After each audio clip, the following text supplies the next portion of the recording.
Transportation in Lima is done by these fast-moving little vans called combis, where you jump in, you pay a small fare, and it'll take you, where you need to go. So those are just like kind of like public taxis, just these vans where you put people in, they just whiz around the entire city. Buses as well is huge, and taxis if you really need to go somewhere far or you're in a hurry. So transportation is by those means. You don't have bikes or cars or anything anywhere. The mission when I was there. Crime and safety, nothing ever happened to me, and you take the necessary precautions, right? You're smart. You stay away from certain areas at night where there's low lighting, or where you've been, just advised by your mission president or members or other missionaries. I can't really say that I ever felt like I was in danger or scared for my personal possessions or my personal or receiving bodily harm or anything. You do hear, every once in a while a missionary will be robbed, in the bus, someone will snatch a bag, or walking down the street maybe at night, they will be told by, someone to give them their money, their wallet, whatever it may be. You do if you ever do encounter the situations where there's danger, where you're being robbed, you're submissive and you do what they ask you to do. It would be very unintelligent to do anything else. So don't fight back. Don't be difficult. If they want, first of all, you shouldn't carry your camera around. But if they want your money, give them your money. There'll be money, if you need it somewhere else, do the mission, whatever. If they want your backpack, give them your backpack. But like I said, I never experienced anything like that. So I was very blessed, very fortunate. So if you want to avoid the situation, just follow the rules.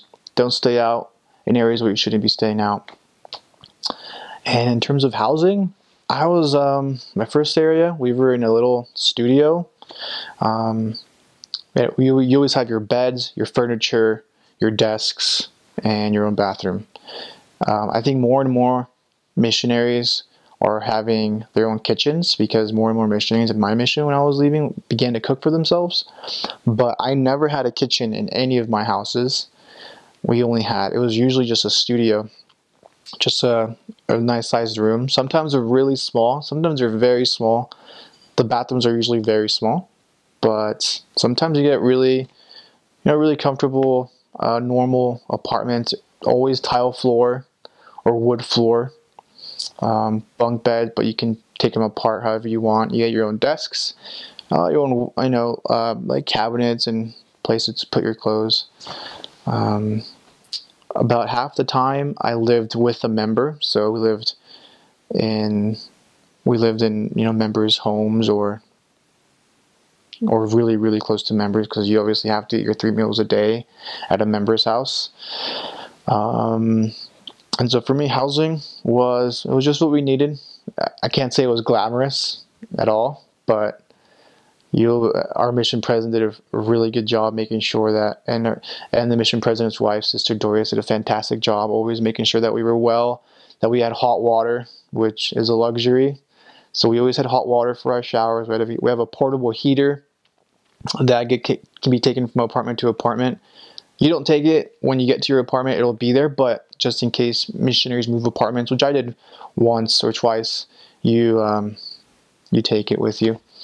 So you always had hot water, great. You had your bed, everything was fine. A lot of people work in transportation. People are taxi drivers, they drive buses. I knew a few people who I taught that did that. Others, depending where you are, there are more or less professionals. I was in some areas in Lima where there were more professionals, people like doing, things like in accounting, which was pretty rare, but I knew some accountants. I knew people who worked in hotels. I knew English professors who spoke English and taught English perfectly. In the rural areas, I knew bakers. I pensioned at a family's home. That's where I ate, where the family baked bread and they sold bread. One of my areas, my last area, called Peru, it was just a fishing town, so everyone there was in the fishing industry. So we were obviously on the coast, and we're on the coast the whole time, and you're never too far away from the coast. Sure. Agriculture is pretty big too, especially in the rural areas. When I was in Wauda for 6 months, an area north of Lima, and the bishop there was in agriculture, and so those are the main industries that people kind of work in, and they work really hard. And of course, before I end, construction. People are always building. You always see, construction projects, houses and development. So people work a ton in constructing homes.